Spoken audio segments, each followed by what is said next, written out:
നോക്കാം top headlines.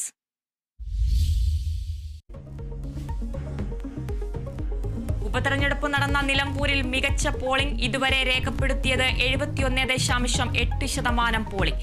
വോട്ടെണ്ണൽ തിങ്കളാഴ്ച, വിജയപ്രതീക്ഷയിൽ സ്ഥാനാർത്ഥികൾ. ചുങ്കത്തറയിൽ വോട്ടെടുപ്പിനിടെ LDF UDF സംഘർഷം.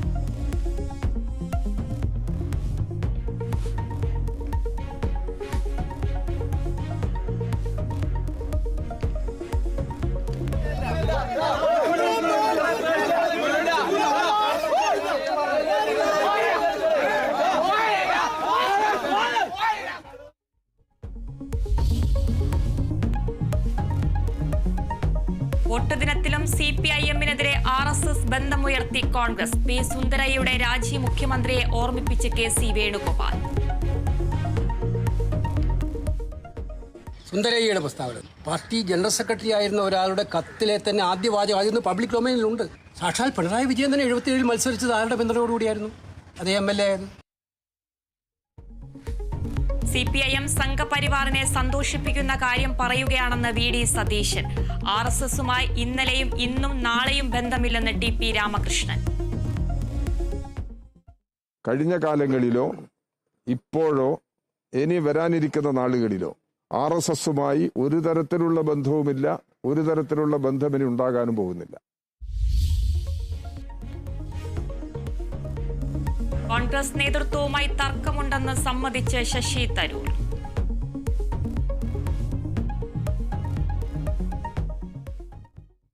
ഇപ്പോഴത്തെ ചില കോൺഗ്രസ് നേതൃത്വത്തിന്റെ ഒപ്പം എനിക്ക് ചില അഭിപ്രായ വ്യത്യാസങ്ങൾ ഉണ്ടായിട്ടുണ്ടെന്ന് നിങ്ങൾക്കറിയാം. പല കാര്യങ്ങൾ പബ്ലിക്ലി ഉണ്ട്, അതുകൊണ്ട് നിങ്ങൾക്കറിയാം അഭിപ്രായ വ്യത്യാസങ്ങൾ കണ്ടിട്ടുണ്ട്.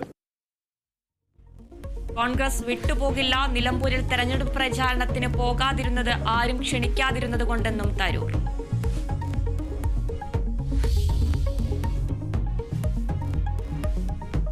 രാജ്ഭവനിൽ വീണ്ടും ഭാരതാംബ ചിത്ര വിവാദം. സ്കൌട്ടിന്റെ സർട്ടിഫിക്കറ്റ് ചടങ്ങ് ബഹിഷ്കരിച്ച് വിദ്യാഭ്യാസ മന്ത്രി. രാജ്ഭവനെ രാഷ്ട്രീയ കേന്ദ്രമാക്കി മാറ്റിയെന്ന് മന്ത്രി V ശിവൻകുട്ടി. ഗവർണറുടെ നടപടി അഹങ്കാരവും ധിക്കാരവും നിറഞ്ഞതെന്ന് വിമർശനം. മന്ത്രിയുടേത് പ്രോട്ടോകോൾ ലംഘനമെന്ന് രാജ്ഭവൻ.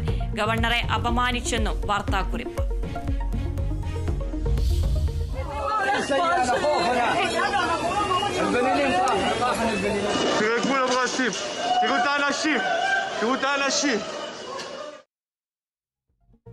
ഇസ്രായേലിൽ ഇറാന്റെ കനത്ത ആക്രമണം. സൈനികരെ ചികിത്സിക്കുന്ന ആശുപത്രിയിൽ മിസൈൽ പതിച്ചു.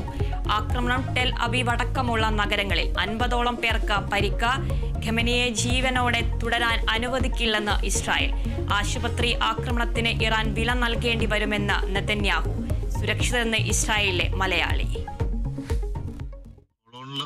ഹിറ്റ് ചെയ്ത ആ ബിൽഡിങ്ങിൽ മലയാളികൾ ജോലി ചെയ്യുന്നുണ്ടായിരുന്നു. നമ്മൾ ഫോൺ വിളിച്ച് അന്വേഷിച്ച സമയത്ത് അവരൊക്കെ സുരക്ഷിതരാണ് എന്നാണ് നമുക്ക് അറിയാൻ സാധിച്ചത്. അവർ പ്രൈമറി ആയിട്ട് ഹോസ്പിറ്റലിൽ പോയിരിക്കുകയാണ് നിലവിലിപ്പോൾ.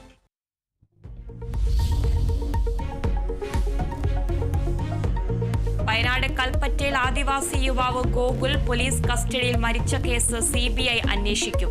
CBI കേസ് ഏറ്റെടുത്തതായി സർക്കാർ ഹൈക്കോടതിയിൽ. CBI അന്വേഷണം ആവശ്യപ്പെട്ട് കോടതിയെ സമീപിച്ചത് കുടുംബം.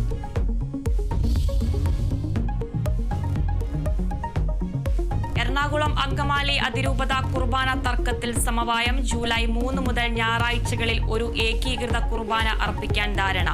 കുരിയ പുനഃസംഘടിക്കുന്നത് ഉൾപ്പെടെ വൈദികർ ഉന്നയിച്ച മുഴുവൻ ആവശ്യങ്ങളും അംഗീകരിക്കും. തീരുമാനം വൈദിക സമിതി യോഗത്തിൽ.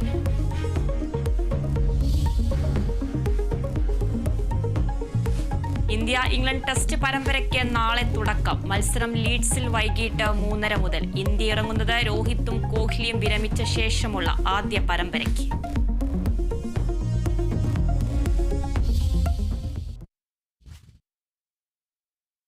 മലപ്പുറം മുൻ DCC പ്രസിഡന്റ് VV പ്രകാശിന്റെ കുടുംബം വോട്ട് രേഖപ്പെടുത്തി. എത്തിച്ചേരാനുള്ള തടസ്സം കൊണ്ടാണ് വോട്ട് ചെയ്യാൻ വൈകിയത്.